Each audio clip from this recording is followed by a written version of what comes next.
Hello everyone. Today we are going to discuss about congenital anomalies. So let's begin. Coming to the definition first. There are two terms. One is congenital anomaly and one is congenital malformation. So first one is congenital anomaly. It includes all biochemical, structural and functional disorder present at the birth. And the congenital malformation means it includes only the structural defect that present at the birth. So this is the difference between congenital anomalies and congenital malformation. Congenital means the defect that the baby has during the birth itself. Okay, that is called as congenital. So it like congenital defect, it is there are two types. One is like an anomaly, you can say, one is malformation. So only if there is a structural defect, in that case we will call it is a malformation. But if it is have biochemical defects or structural or functional defects, then we will call it is a congenital anomaly. Next we are going to see the incidence rate of congenital anomaly. First one is global incidence, like worldwide. So about 30 to 70% per thousand live birth. In India, 2.5 to 4%. But most common type of birth defect, that is central nervous system abnormalities. It means most of the time, like almost 22% birth defects is related to central nervous system. Next we are going to see the risk factors of congenital abnormalities. So in that, first one is advanced maternal age. It means if mother conceive for the first time after the age of 35 years above, like if the mother got pregnancy or the delivery of the baby after the age of 35 years, then it is called advanced maternal age. So there is a more risk of congenital abnormalities. Like example, Down syndrome. Second one is consanguinity. It can lead to mental retardation.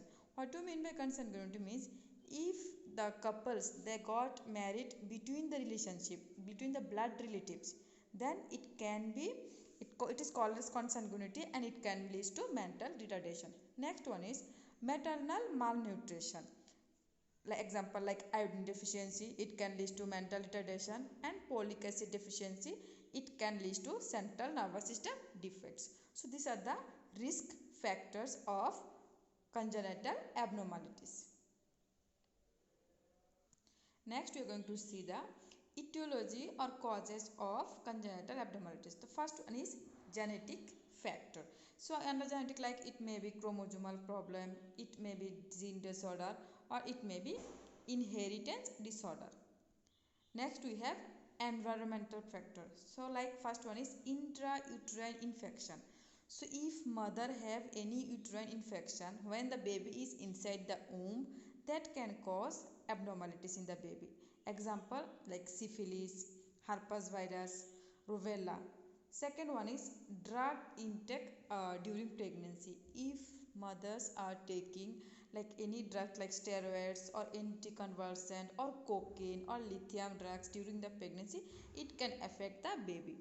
Next, if the mother exposed to the X-ray radiation during pregnancy.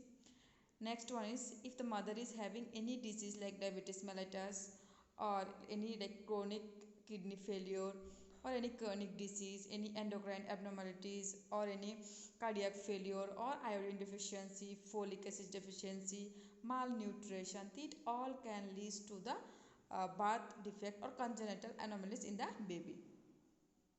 Next one is abnormal intrauterine environment.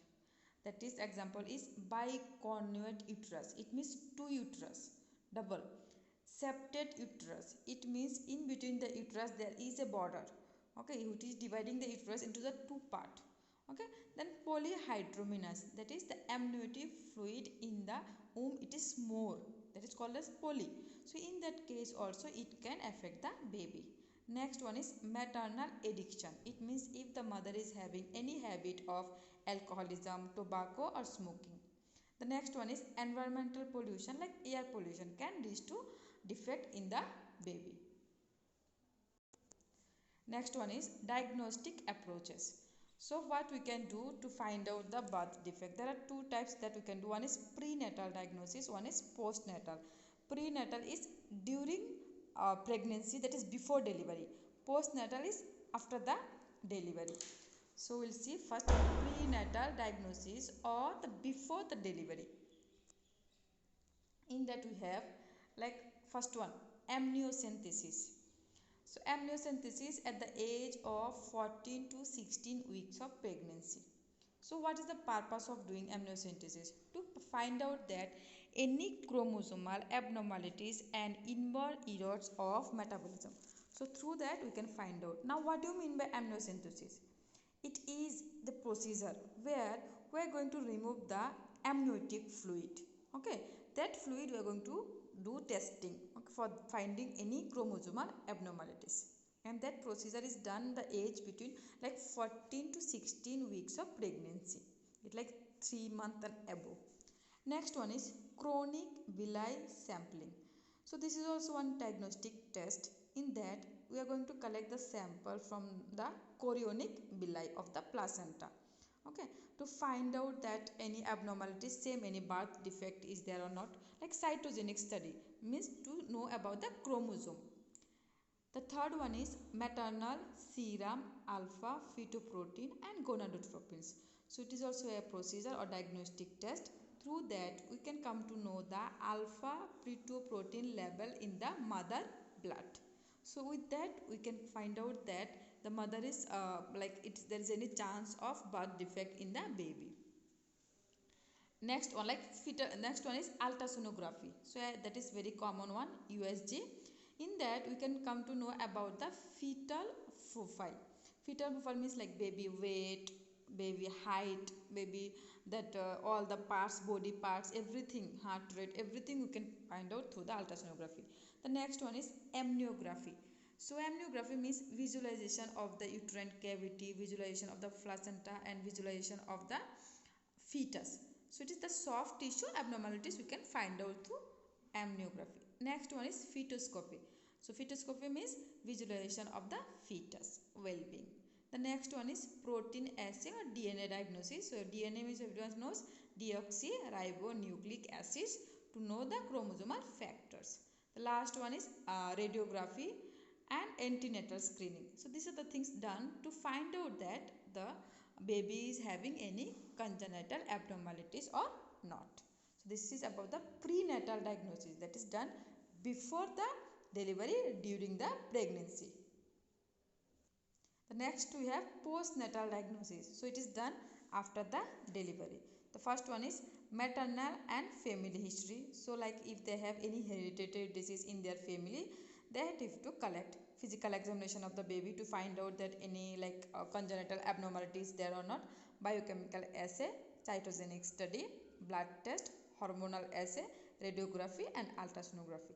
These all are the tests which is done after the delivery, okay, like to early detection. So if you find out that if there is any defect, so you can go for the early treatment. There will be no further complication. So we should plan for treatment based on the condition. So they will be helpful for the appropriate management. So this is about the postnatal diagnosis for finding the congenital abnormalities. So with this we have finished about the introduction, incident, risk factor, etiology and the diagnostic evaluation for congenital abnormalities. Thank you everyone.